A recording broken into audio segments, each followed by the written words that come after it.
1, 2, 3, sako, mes jau turėtume gyvi. Sveiki mūsų kanalo žiūrėtojai, kurie dabar prisijungia. Bandom su Rasa transliuoti tiesiogiai ir jeigu kyla klausimų, galite užduoti.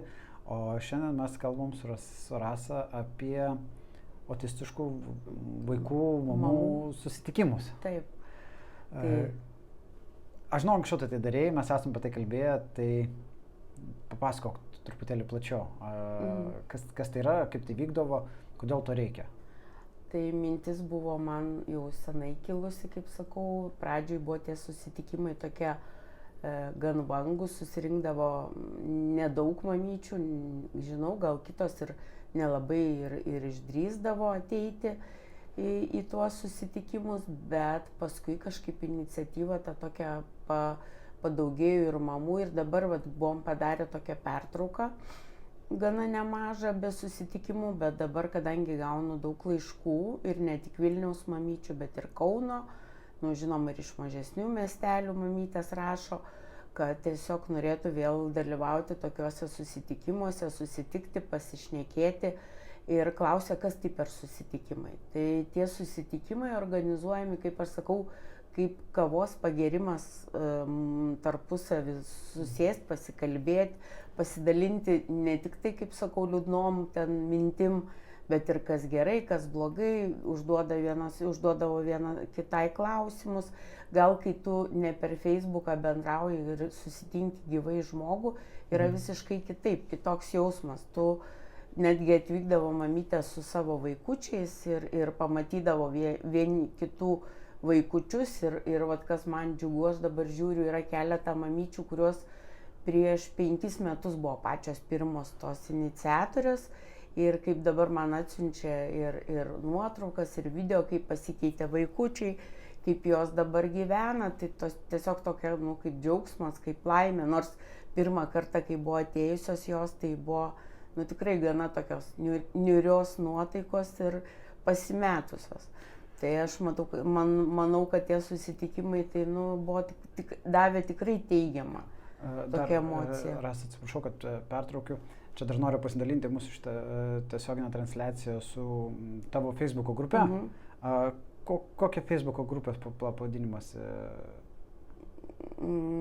Ta prasme, mano asmeninės? Jo, kur Rasa Gusetė. Ne, tai tavo asmeninis Facebook'as, bet kur grupė yra, kur dalinės apie sveikatą. Sveikata didžiausias turtas. Va. Ten, aš žinau, kad pas tave yra... Taip, ten yra nemažai. Labai tikslinga auditorija, kuri seka, ką mes kartais kalbam. Dar aš tiesiog mūsų šitą tiesioginę transliaciją pasidalinsiu. Tai gal daugiau bus žiūrovų ir žmonės, kurie norės užduoti klausimų. Taip, ir sakau, buvo tas laikas, kai buvo tik pati pradžia. Pats pirmas susitikimas įvyko prieš 5 metus. O, 5 metai? Taip, jau 5 metai prabėgo ir tie vaikučiai, kaip sakau, kitų net užaugo mano akise ir aš dabar džiaugiuosi ir pasiekimais ir atsimenu tas mamas, sakau, kurios atėjo tada susigūžusios, pavargusios, pasimetusios, tai vyko tada susitikimai reguliariai, į pusmetį 1 kartą, 2 kartus, pagal tai, kiek mamos pageidaudavo. Ir dabar klausimas mamų, kas tai per susitikimas, ar čia kažkoks įpareigojantis, tikrai ne. Susitikimas tiesiog prie kavytės, arbatos, mes pasišnekam, galim laisvai bendrauti, užduoti vieną kitai klausimus, dalintis patirtimi, nes, pavyzdžiui, paskutinis susitikimas, kurį ir tu, Tomai, padėjai mums organizuoti, pavyzdžiui, labai padėjo mamom pasirinkti mokymo įstaigą. Tai irgi nieko suplanuoto nebuvo, mes norėjom diskutuoti kitų klausimų, bet kadangi tuo metu buvo aktualiausia tema darželiai, mokyklų pasirinkimas, tai mamos viena su kita dalinosi įspūdžiais, kas į kokią įstaigą eina, kaip ten gaunamos paslaugos jų vaikučiam, kur kas. Tai paskui irgi gavau daug laiškų, kur irgi mamom tikrai patariau nuoširdžiai, į kokią įstaigą vesti vaikučius, kad tikrai būtų, kaip sakant, rami širdelė palikus juos ten. Taip.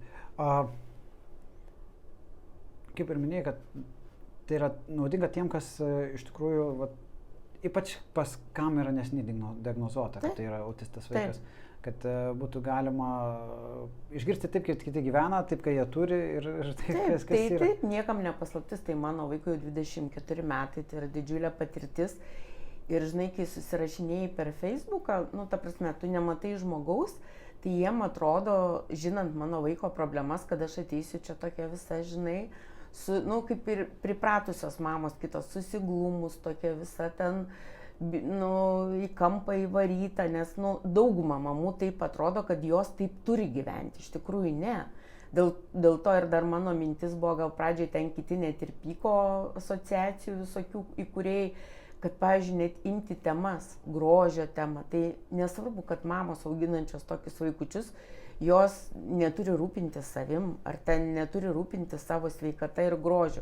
Tai mano mintis buvo ne tik tai, kad sakau, dalintis tą, kas skaudu, ką ten patirtimi, bet ir savim pasidžiaugti. Pavyzdžiui, pasikviesti kažkokią grožio specialistę, kažkokią tokią mini paskaitą turėti. Čia mano visada buvo tokia svajonė, kad ta mama per tą valandą ar dvi tiesiog atėjus net ir pailsėtų. Taip, mes apie tai, mūsų iš tikrųjų tas paskutinės, kur tu buvom, byla labai mažai susirinko, bet turim medžiagą įsaugotą, kad pas tave surasa.lt yra. Taip. Ten tikrai apie žarnyną, apie mitybą, ką reikia atkreipti dėmesį, kas gerai, kas blogai, ir tai žmonėm duoda truputėlį daugiau, iš tikrųjų, kaip sakai, ne tik tais ateiti, pabūti ir pasibėdavoti, bet ir gauti tam tikros naudingos informacijos. Taip, ir žinai, Tomai, aš atsimenu tos pirmus susitikimus, tai irgi ten, ir viena ten grožio specialistė ir dovanėlių įdėdavo. Tai aš mačiau mamų akis, jos tiesiog švitėdavo, nes kiekvienai moteriai malonu ir tą dovanėlę gauti, savo pasilepinti grožiui ir tą dėmesį tokį gauti ir galų gale pajausti, kad ateina mamos visos su nuotaikom, su tokia meilė, šiluma. Tada išėjusios jos, sakau, mes dar ten prie durų 3 pusvalandį gerą, kol atsisveikinam, nes matosi, kad jos atsipalaidavo, pasijautė gerai. Tai dėl to mano ir ta mintis tokia, nes jau ir gaunu laiškų, Rasa, kada vėl darysim susitikimus. Tai norėčiau tos susitikimus tikrai atnaujinti, tiesiog nes matau, kad to reikia. Tai vadinamas tas, sakau, toks bendravimas neformalioj aplinkoj, kai tu susitinki prie kavos arbatos ir kalbi tas, kas tau, kaip sakant, rūpi labiausiai. Noriu dar pabrėžti, tie, kurie žiūri dabar online, galite rašyti komentarą ir galėsim iš karto atsakyti. Taip. Jeigu kyla šitą temą klausimus, čia man kaip tik jūs galite matyti, kad aš matau visų reakcijas ir tikrai, jeigu įdomu, aktualu apie autistiškus vaikus, apie susitikimus, tai galite parašyti, bandysim atsakyti. Taip. Tai va, o taip tęsiant, iš tikrųjų, kaip dažnai reikėtų tokius daryti susitikimus? Aš manau, kad į 3 mėnesius kartą tai būtina. Ne tik tai, kad norėtųsi ir kad tos grupelės būtų nelabai didelės, nes kadangi kai būdavo, kad susirenka 20 ir 30, tai tu nebegali taip skirti daug dėmesio ten kiekvienai mamai, o visos nori pasikalbėti, pasišnekėti, kitos ir asmeniškai, tai gal net, pagal būtinybę. Šiaip sakau, ir tau sakiau, kad kauniečių mamos yra aktyvesnės, nes ir dabar gaunu daug laiškų, tai daugiausiai iš Kauno mamyčių, kurios net tada atvažiuodavo į Vilnių, iš Kauno į susitikimus.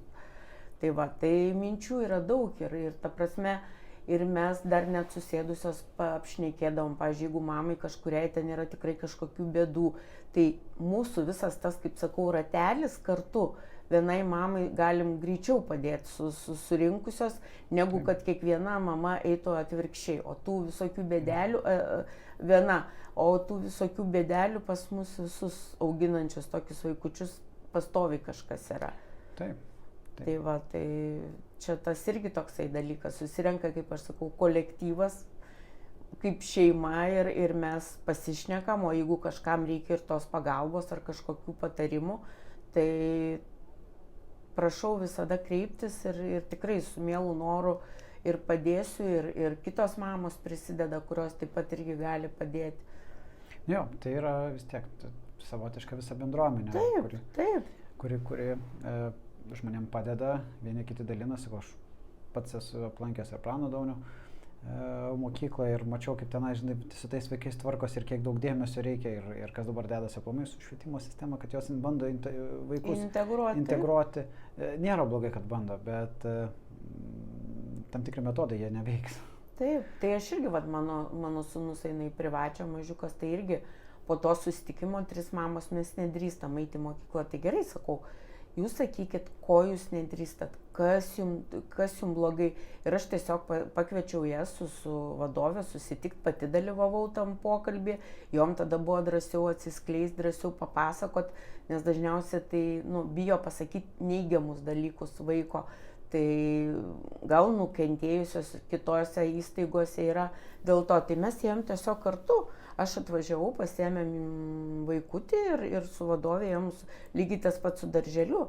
Irgi ėjom į ne vieną darželį, padėjau papasakot, nes mama vienai pasakoja, o kitas žmogus šalia, kuris turi patirties kitaip, bet ta prasme mamiškai, be jokių ten, kaip sakant, tokių ten tai va, tai čia irgi toks normalus gyvenimiškas dalykas. Dar kitai mamai, pavyzdžiui, irgi buvo problema, ten sunkiai gyveno, reikėjo tam tikrų daiktų, tam tikrų vaikučių į tų priemonių. Tai irgi susitikimo metu su mamytėm susitarėm, kad tuos visus reikalingus daiktus, kas kiek gali, mes paaukojom. Ir mes tai mamytei nuvežėm didžiausią mašiną. Ta prasme, ir mum gerai, ir jai gerai, ir jai tapo ramiau. Tai vat tokias akcijas po susitikimų irgi mes darom. Nes būna taip, kad kartais mama, tiesiog jinai bijo, nenori pasakyti to savo bėdų plačiau, o atėjus jinai atsipalaiduoja, sakau, prie kavos arbatos įsišnekam ir paskui tikrai sprendžiam tas problemas kartu. Tai vat ir tam dar tie susitikimai reikalingi. Taip, ir dabar, kaip tu susidoji, kada galėtume mes, pavyzdžiui, suorganizuoti artimiausią tokį susitikimą? Manau, net ir gegužį galim. Jeigu tik bus norinčių ir sakau, šiuo metu iš laiškų tai daugiausia kauniečių mamos klausia. Kasdien po vieną laišką gaunu su užklausimu, kada darysim Kaune. Kažkaip Vilniečiai kol kas miega. Kitas dalykas, Vilniui yra didžiulis pasirinkimas, iš tikrųjų, be galo didžiulis pasirinkimas visko. Kaunas jis toks konservatyvesnis, mažesnis ir kiti apleidžia tą miestą, nes, žinai, kur Kaune gyvena kiek, 350 000, Vilniui virš 750 000, tai daug kas ir nueina tenais. Taip, bet matai, Tomai, daro tos asociacijos, tos susitikimus ir taip toliau, bet jie ten tokie, formalūs, ta prasme, mama sukviečia ir jie tik tai, jie šneka, bet mamos nieko nesako. Čia susitikimas. Tai kaip aš sakau, prie apvalaus stalo, tai mes vieną kitai galim išsilieti, išnekėti, kas ką nori, be jokių, kaip sakant, trikdžių ir be jokių apribojimų. Tai vat tas geras dalykas, tiesiog kaip su draugiam ateina pasikalbėti ir tas toks formatas, tas buvo 2 ir tėčiai. Ir paskui ir tėčiai man dar parašė priekaištus, kad kodėl tik mamas kvieti. Tėčiai taip pat nori dalyvauti. Tėčiai nori dalyvauti, iš tikrųjų yra, vyrams kitą kartą sunku priimti tą faktą ir su to susitvarkyti. Ir čia ir su Rotary organizacija mes esame apie tai kalbėję, kur irgi grinant idėją padėti autistiškam vaikams, grinom idėją, kaip, kur, kas, kodėl, kaip ir per viską einant irgi pasižiūrėjo, kad vis dėlto didžiausia bėda tai yra vienišos mamos auginančios vaikus, nes tėčiai nesusitvarko su faktu, nesusitvarko to dalyko, spaudimas iš šalies, nežinomas kaip čia bus, kaip kas, kur ką ir išeina. Bet žinai, kom noriu ir pasigirti ir pasididžiuoti, pavyzdžiui, tie tėčiai, kur buvo tada, žinok, nepamiršiu visą gyvenimą, turbūt buvo 3 susitikimas Vilniečiai. Tai po mūsų to pokalbio ir po mūsų to susitikimo, tiesa, jie buvo atėję vieni, žmonų nebuvo, jie priėmė tą faktą ir viskas gerai ir paskui mamos rašė, kad dėkojo, kad jie pamatė, kad tai nėra kažkas tokio tragiško, tai yra tiesiog gyvenimas. ką mes ir susitikime šnekam, kad tai yra gyvenimas ir mes turim tą gyvenimą gyventi taip, dalintis patirtim. Tai net tėtis vienas, atsimenu, net ir dabar mes išrinkom 2 šeimas nepasiturinčias, kur gyveno už Vilniaus, tai net jis iki šiol dabar remia tas šeimas ir savo šeimai padeda ir nepaliko šeimos. Ir man paskui sakau, kodėl jūs taip pasikeitėt? Sako, žinai, sako, aš kaip atėjau susitikimą, kai pamačiau jūsų visų akis ir kaip jūs bendraujat ir kaip viskas yra, nu, ta prasme, viskas okei, nėra jokio čia kažkokio tai kaip antspaudo uždėto, kad tavo vaikas netoks, tai čia tu turi, žinai, sėdėti ir tylėti. Tai vat, man tai buvo didžiausias, kaip aš sakau, didžiausia dovana. Matai, turbūt žmonės, kai supranta, kad pas juos bus vaikas, jis bus kitoks, ant kiek kitoks irgi niekas nežino, pasiima patį blogiausią variantą. Mes kitą kartą jį paralizuojam, overthinking, sakom, per daug galvojam apie dalykus, kurie realiai gali nebūti. Taip. Žinai, atėjo, pasakė autizmas, o koks jisai, kaip bus, ką, kitis vaikas pas tave gali būti totalus genijus ir turintis autizmo. Ir, nu, šitą dalyką, Einšteinas. Taip. Jis irgi autistas. Taip. Jis irgi autistas. Žinai, va, Tomai, va, pas mus, aš žinau, ar čia lietuvių tokia, kaip aš sakau, būdingas toksai bruožas, žinai, iš karto nusistatyti jau į 20 metų į priekį gyvenimą ir viskas juodom spalvom. Mes apie tai su Jurgita kalbėjom. Jo, čia... Nes, supranti, ir tada, va, tarp kitko, su to vienu tėčiu, vaikutis jų tik 3 metų buvo. Sakau, jūs, o kaip mokykloje, o kaip jisai šeimą turės, sakau, jam dar tik 3 metukai. Aš nežinau, kaip bus. Sakau, mes nežinom patys, kaip mums bus ateityje gyvenimas. Ir va tas nusistatymas, žinai, va juodom spalvom, tai jisai praktiškai ardo šeimos santykius, vaikai jaučia įtampą tėvų, nuo vaikų labai persidoda nuo tėvų vaikam. Ir tada toksai, žinai, gaunasi šeimoje kaip kova, vaikas ir tėvai, ir dar mama su tėčiu kovoja. Tai va tas toksai neramumas, žinai, tai dėl to va ir sakau, va tie susitikimai, tai čia yra išsišnekėjimai, tu gali pasakoti taip, kaip sakau, paprastai, kas tavo ant širdies, be jokių ten įsipareigojimų. Jo, matai, Lietuvoje dar šiaip aplamai, kaip laukiamas mes Radvilo sūnaus, tai irgi buvo draugai, kurie sako, viskas, tavo gyvenimas baigęs, tu niekur neišeisi, viskas kaip yra blogai ir tavo vaikas, netgi vyresni, aš atsimenu, traukdavo per dantį, ateina, ištraukia šokoladuką, imk valgyk, tau reikės, nes naktim nemiegosi, bus viskas blogai, neišvažiuosi. Taip. Ir, nu ką, gimė vaikas ir tu visur važiuoji, tu visur darai. Kitas dalykas, tie, kurie taip didžioji dalis sakė, kiek tai jie gimė dažnai prieš 30 metų. Taip, tai tada buvo vis tiek dar, mes su mama irgi čia savaitgalį kalbam, jinai sako, nu, anksčiau išeidavai, pažiūrėdavai per langų, pažiūrėdavai į langus, į balkonus, nu ir matydavai, ten laukęs, ten, žinai, vaikai visur, žinai, džiūna, vis tiklai, viskas. Dabar niekas nieko nežino, ką, atėjai, pampersą pakeitė visą kitą, išvažiavai kelionę, mišinukai, jau viskas paruošta. Nu, visos sąlygos, lygiai tas pats ir su vaikais, autistais, kad eina viskas į priekį, technologijos, pažinimas, nustatymas, netgi mokymo programos jos atsiranda tam skirtos. Taip, tai va būtent aš apie tą ir kalbu, kas buvo prieš 24 metus, kai mano buvo mažiukas, tai aš kaip ir galim pasakyti, buvau viena. Ir tą visą savo bagažą mokslus įsikroviau tik tai, ką parsivežiau iš užsienio. Lietuvoje aplamai žiūrėjo į mane ir į tą vaiką kaip iš kito pasaulio. O dabar mamos gauna visą pilną informaciją, galimybių tų visokių. Gal ne pilną informaciją, nes... Ne, su informacija taip. Tai yra labai išmėtyta padrikai, visur pritrupinta, pridėta, bet ją surinkti vieną vietą irgi. Taip, yra tas... Užima laiko ir pastangų reikia įdėti ir ne visi tam skiria.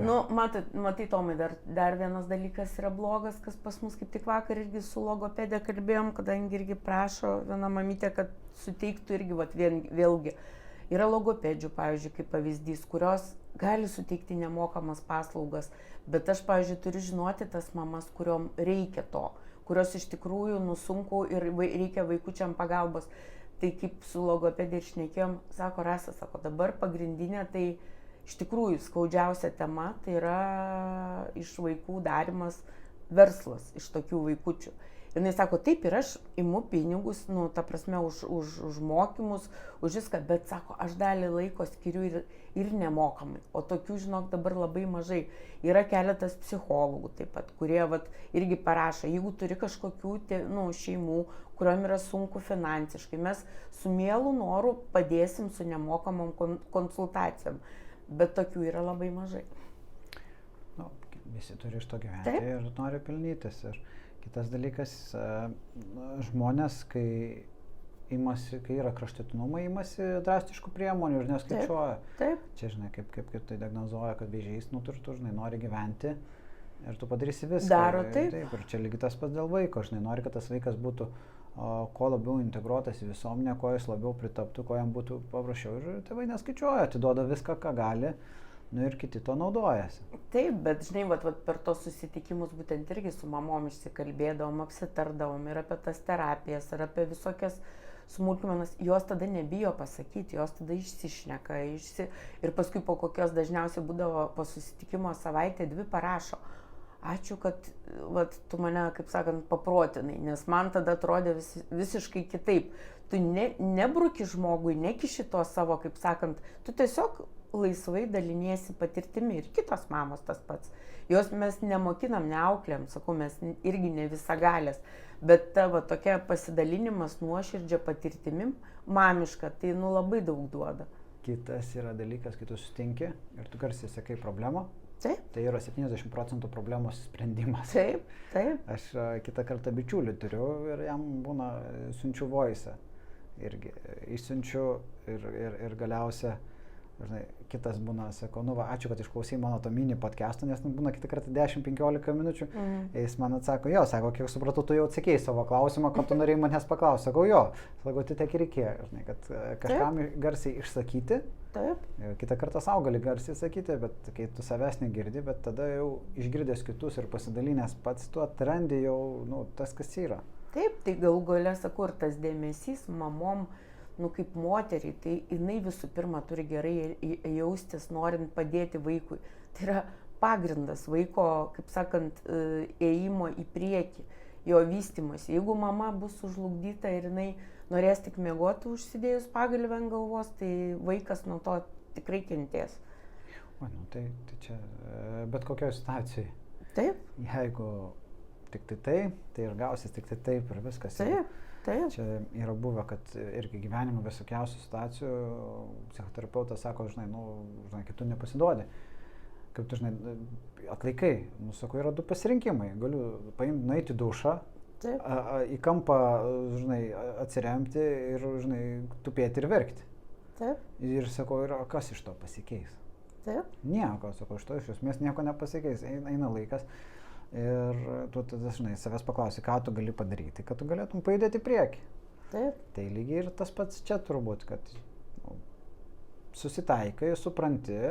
Taip. Ir tada, kaip sakant, gali kažko ir siekti lygiai tas pats. Ir man irgi mamos, kaip jūs tokie stipri.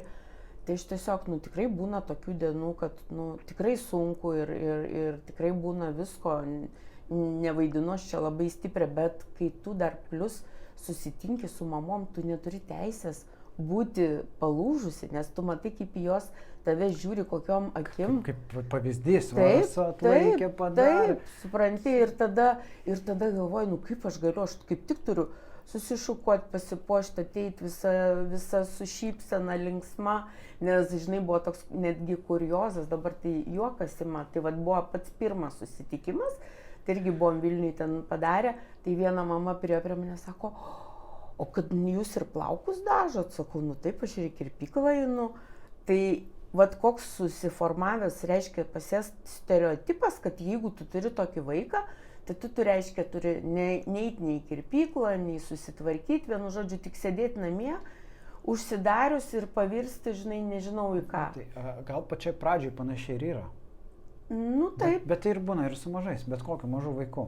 Pačioje pradžioje tu tikrai laiko neturi. Dėl to, kad dėmesio reikia vaikui. Tai ir dėmesio reikia ir pačiai, žinai, fiziškai atsigauti ir išsiaiškinti, kaip, žinai, Tai aplamai, bet kurio tėvų, žinai, tas tau padavė, o po 3 dienų imk ir daryk, o parvažiuoji, žinai, žiūri, okei, kas toliau?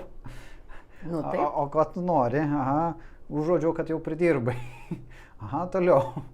Tai, tu, žinai, tas dėmesys, kol tu apsipranti, kol ką, nu, tai jis automatiškai iš tikrųjų taip yra. Bet vėliau su to yra susigyvenama, susidėliojama, atsidaroma atitinkama rutina. Plius, kas yra gerai, sąlyginai pasakyti yra teisinga gerai su autistiškais vaikais, tai jie yra pakankamai nuspėjami. Taip. Jie yra labai struktūrizuoti, nuspėjami vaikai. Man labai patiko sistema, kad mačiau, padarytas plakatėlis, vaikučio nuotraukytė ir uždėta pažymėta, kad jam reikia eiti rankytės plauti. Jis pamatė, nuėjo, nusiplovė rankytės, pastumė į kitą vietą, mato, jis atėjo, pažiūrėjo. Bet Tomai pertrauksiu, bet žinok, tą reikia jį išmokinti. Jį reikia išmokinti, bet kitą vaiką, žinok, bus sudėtingiau. Taip. Jie biškai kitaip reaguoja. O jie mėgsta struktūrą, jie žino, pažiūrėjo, jiems nereikia apsikrauti, pažiūrėjo, žino. Taip. Kitas dalykas, tu jam gali pasakyti, nusipalauk rankytės. 1, 2, 3 kartą jam bus neįdomu ir kaip kitam vaikui irgi gali būti neįdomu. O jie turi struktūrizuotą mąstymą, to tokį paprastą. Tai galima irgi, bet sakau, čia sunku man kalbėti. Ne, tai taip, čia žinai. Jo, kad apie tai vis tiek, visame, kame galima atrasti laiko savo ir Taip, tai dažniausiai aš taip ir sakau mamom, kurios ir parašo, ir kurios taip gyvai pasiskambinam, sakau, jūs nenusiteikit, jūs gavo diagnozę, bet tai čia ne štampas, ne kažkoks tai, žinai, uždėtas, sakau, jie yra visi skirtingi ir mes esam skirtingi visi, sakau, ir tas gyvenimas tikrai nenusibrėžia juodom spalvom, sakau, dabar yra sunkus momentas, paskui palengvės, paskui vėl būna sunkus momentas, tai jis toksai tiesiog kaip ir su kitais vaikais banguojantis, bet jos turi mamos ir tėčiai neužsidaryti vienumoje, neužsidaryti, kaip sakant, kažkokiame pyktyje, neužsidaryti tame eiti, bendrauti, šnekėtis, net taip galim, yra keletas mamų, kur Rasa man blogai, pasiskambinamės Vilniui, atsigeriam kavos, gerai, susitinkam, atsigeriam kavos. Mama ateina nuleidus galvą, išeina galvą pakėlus. Ir tai jau, supranti, tai jau didžiulis, kaip sakau, darbas ir padarytas. Išeiti, pabendrauti su kitais žmonėmis. Taip. Papasako. Ir aš tikiu, kad ir šitų žmonių rate nėra žmonės, kuriuos jo supranta. Taip. Nes tu, žinai, gali pasakoti bet kam.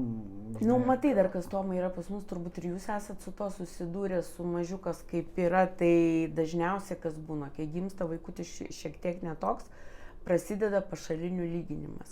Čia yra pats baisiausias dalykas, kuris varo jaunas mamas, ypač autistiškų vaikučių į tą, kaip sakau, į žemę. Šiaip bet kokias mamas, tos supermamyčių grupės, kur yra ten, oi. Tai pradeda, žinai, mano jau ten 2 metukų, jisai, žinai, jau ten kalba ir vos neskaito, rašo ir dainuoja, žinai.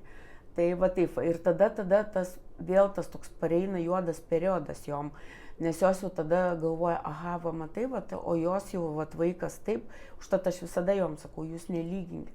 Mūsų vaikai yra, negalim gal kitos mamos įsižeis, 10-20 kartų yra stipresni ir jie yra, kaip pats sakai, jie yra, kitokie, bet tai nereiškia kitokie, kad jie yra blogesni.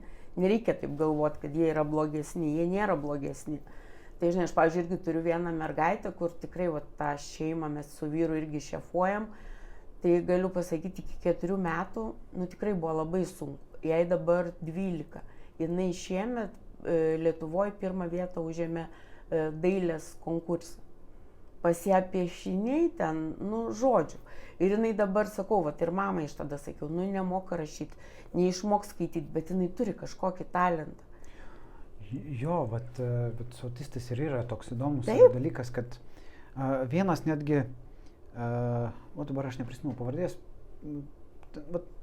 mintis sunkiai atgaminu, bet mintis tokia, kad jeigu tu nori būti genijus kažkokio tai srityje, tu turi turėti kažkiek tai autizmo. Taip, nes tu labai susikoncentruoji. Sakau, mes dar irgi kito kolegą esam diskutavę tokią temą, kad autizmas yra savotiška žmogaus evoliucijos forma, kuris koncentruojasi tą, nes šiaip mes esame bendruomeniai. Taip. Mes egzistuom kaip bendruomenė, mes sprendžiam problemas kaip bendruomenė, dar autistai jau tampa labai individualus ir jie gali koncentruotis į vieną konkrečią sritį, gali būti super matematikas. Taip. Ten skaičiuos geriau negu kompiuteris, vienas super dailininkas, kitas ten tobulai rašys. Jo. Jis negali kalbėti, bet jis tobulai rašo. Taip. Negali Tai aš ką tau ir norėjau pasakyti, tada, kai buvo maža ta mergaitė, tai žinok, ten buvo mamos baisi depresija, tėčio baisi depresija. Ir jie jau buvo nusipaišę į tolį, kaip žinai, kaip čia viskas bus blogai. Ir aš tada juos raminau, praėjome tą vaikystės, tą sunkų etapą kartu su jais. Aš būdavau ir pas juos namie, ir padėdavau, kiek galėdavau. Ir dabar, žinai, ką jie man pasakė, tarp kitko per gimtadienį atvažiavo, pasveikino, padarė siurprizą ir sako, jeigu mes tada būtumėm žinoję, kai jai buvo 3-4 metukai, kad dabar mes būsim tokie, mes būtumėm tiek sveikatos ta prasme nesinervinę, nesipykę, nebūtumėm į depresiją puolę. Ką aš dabar mamom noriu pasakyti, nereikia dabar taip pulti tą tokią, sakau, nevilti. Nes, nereikia juodom spalvom piešti. Kitas yra dalykas, visa tai yra procese. Taip. Jeigu nebūtų buvę streso, būtų buvo kažkaip tai kitaip. Taip, bet... Vaikas iš esmės jis jau atėjo su tuo talentu. Taip. O čia yra toks dalykas, kad jis jau atėjo su tuo talentu. Procesai jį pastumėjo jį labiau, gal jie nebūtų jį atradę. Bet čia tas ir yra, sakau, mūsų gyvenimas įdomus ir situacijos, kurios... Bet žinai, mes... Jos kažkur atveda, taip, dėl to, bet kad tai žinai, įvyko. Aš tau pasakysiu irgi su viena tokia labai stipria psichologė mes bendravome ir jinai sako, žinai, sako, mus tie ženklai, sako, lydi nuo vaikystės. Ir aš, žinai, atsisėdau vieną dieną ir pagalvojau, iš tikrųjų, nes mano vaikystės, ta prasme laikų, tai neįgalių vaikų labai retai būdavo. Ir aš to galiu pasakyti, mane supo 3 neįgalūs draugai. Ir sunkiai neįgalūs. Ir aš su jais bendravau nuo vaikystės. Tai nebuvo autistukai, tai buvo visai, ta prasme, kiti sutrikimai. Bet jau man tada siuntė tuos, kaip aš sakau, išbandymus, kad, ne bet kuris vaikas yra taip, kad bendrautų su 3 ar 4, žinai, nuo vaikystės. Ir aš mačiau, kaip juos tėvai augino, mačiau, kokios buvo problemos, kokios bėdos, toliau ėjo gyvenimas, gimė mano vaikas ir matai, atrodo, kaip tave ruošia tam. Ir tu toks, tiesiog pasidarai, kaip sakant, net... Matai, gal čia yra tame, bet toks yra dalykas, išeik į mišką, apsižvalgyk, visur medžiai. Tada atkreip dėmesį, kad yra medžiai, kurie išsišakoja kamienų šitaip, ne? Mhm. Ir tada pažiūrėsi, pamatysi vieną, kitą, dar kitą, trečią. Nors prieš tai buvo visi medžiai vienodi. Visi buvo medžiai, status medžiai, bet atrandėt 2 šaką, kad įsišakojam, tada pradžiai, tenais yra toks, ten yra toks, tada pradės pasvarstyti. Prieš tai jų tai nebuvo, dabar atsirado. Kokia čia magija? Jeigu tu neturėtum tos situacijos, gal neprisimtum, kad su jais taip daug bendravai. Gal nežinau, prisiminčiau. Nes artimas, žinok, bendravimas buvo toksai gana tikrai. Nes ir tėvai mūsų draugavo, žinai, tai tiesiog šeimom toksai. Ne tai, kad buvo kažkoks labai pašalinis. Tai bet tai tą mintį sakau, kad aš jau nuo tada buvau viena iš tų, kur į viską žiūrėjau su tokia, žinai, teigiamų požiūrių. Nors visi 3 tie mūsų kaimynų vaikai jau nebėra jų šio žemelį, bet kažkaip, sakau, buvau tas toks teigiamas požiūris, kad viskas bus gerai, žinai, kad tikėtis reikia, kad nereikia, žinai, depresuoti, toks, tai ir ta jau susitikimo mintis yra ta, kad tiesiog atsipalaiduoti, išeiti, kaip aš sakau, į žmonės, susitikti su bendraminčiais, pasišnekėti, atsigerti kavos, arbatos, kažkokių gal idėjų kils mamom irgi, nes pas mane, pavyzdžiui, buvo irgi viena iš tokių idėjų, kad daryti gimtadienius, pavyzdžiui, vaikučių, daleiskim, kas birželio mėnesį gimė, vieną kartą susitikti ir kažkur gamtoje atšvęsti. Tai irgi tokia graži tradicija, nes dažniausiai tokių vaikučių neslėpkim, niekur nekviečia. Ja. Tai sakau, kai susirenka daugiau mamų ir minčių daugiau kyla. Tai rezimuojant, greitų metų bandysim organizuoti. Taip. Kad būtų galima visiems susitikti, O dabar ką aš galiu pasakyti? Ačiū, Rasa, kad Taip, pasidalinai ačiū Tomai mintimis. tau. Ačiū tiems, kad žiūrėjote. Iki kito karto. Iki.